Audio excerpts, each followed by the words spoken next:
Hello guys, good morning. Sa umagang ito guys, nagbabalik na naman ako na course dito sa Panglao, Bohol.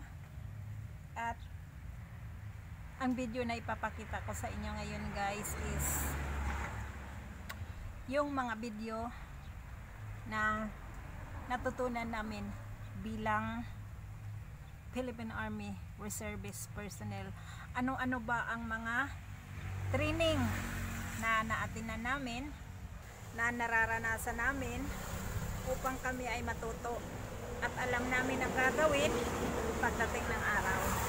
So, kung baguhan ka lang sa aking channel or napadaan ka lang sa aking channel, huwag na mo namang kalimutang magtusok dyan sa button sa ubos guys. Mga katropa, tusukin mo na ng masubaybayan mo kung ano ang bago ko na video alang pa para sa inyo. Nakakainis, napapahaluan ng salitang Bisaya yung sinasabi ko guys. Paano kasi sa panahon na ito ay andito tayo sa Bohol. Andito ako sa Bohol guys. Ayan o, andito ako sa tabing highway. Gumagawa ng konting intro para sa video na ipapakita ko sa inyo para sa mga training na aming nararanasan bilang Philippine Army Reservist personnel. So sana pag napanood mo tong video na ito, masa sa puso mo na ganun pala ang mga paghihirap na dinanas namin. At pag nakakita ka dyan ng mga kapwa ko reservist na naka-uniforme, sana naman wag mong i-look down kaibigan, wag mong i-look down mga katropa, kasi yung mga yan yung mga may puso at mithiin na tumulong na walang hinihingi kahit anong kapalit or anumang bayad. So kasi mayroong iba dyan ay reservist lang yan. Wag mong sabihin na ganun, kasi kaming mga reservist, mga katrops, kami ang, kung malalaman nyo lang, grabe ang mga paghihirap na ginagawa namin para lang makamit namin ang aming mithiin na talagang legal kami at mayroon kaming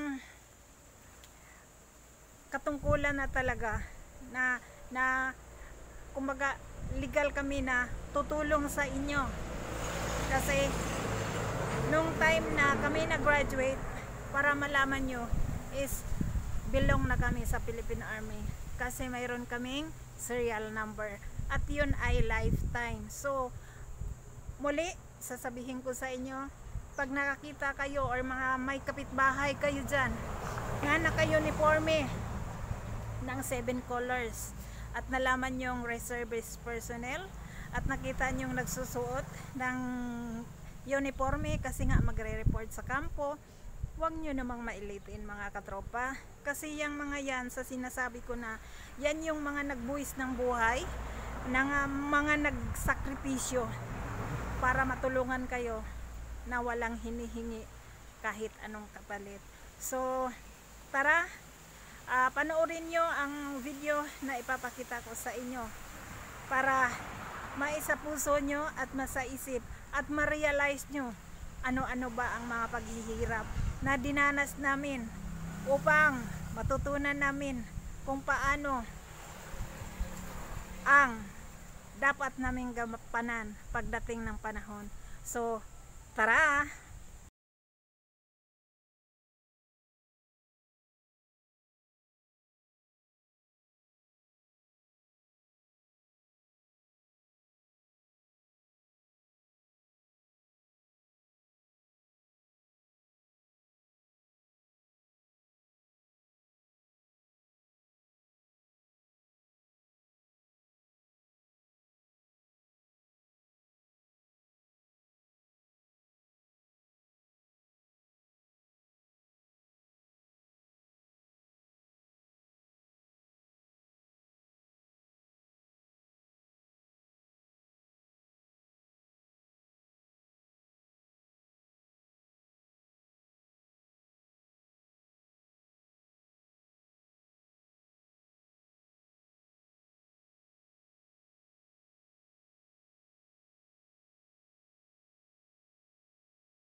Loading make ready.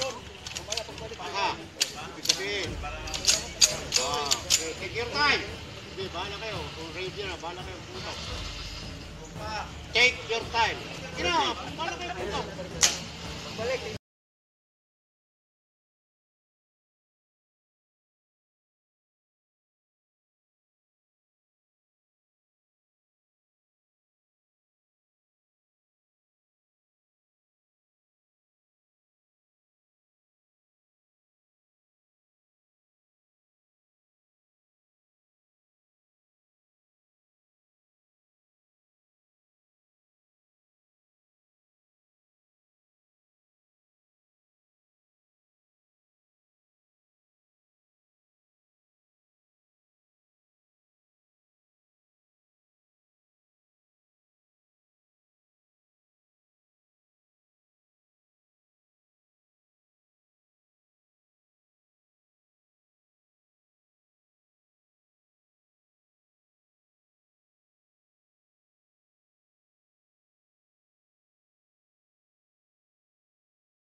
PRP-nya semua pagkatin ando juga.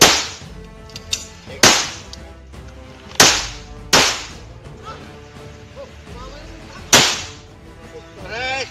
Huwag kang mag-blink. Nag-blink ka.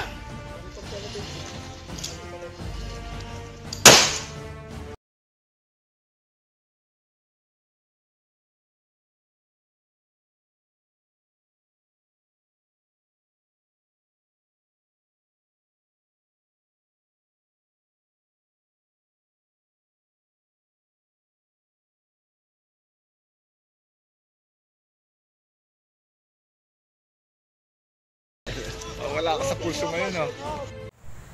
Lubos akong nagpapasalamat sa mga instructors. Mayroong puso na tumulong sa amin.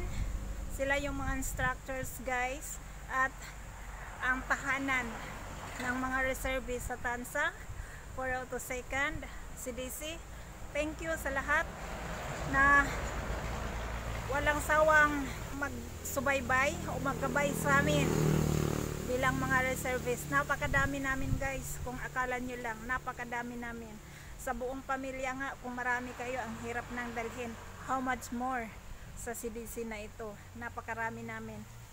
So, nagpapasalamat ako at nagpapasalamat din ako sa mga classmate ko, class 2, SBCMT class 2, matibay. Maraming salamat mga katropa na patuloy niyong ginagampanan ng ating mga mithiin, ng ating mga binitawang mga pangako at pinirmahan sa pagtulong sa kapwa. Muli, nagpapasalamat ako sa lahat ng kabatch ko at sa lahat ng Philippine Army Reservist personnel sa Tansa. Mag-iingat kayo and maraming salamat.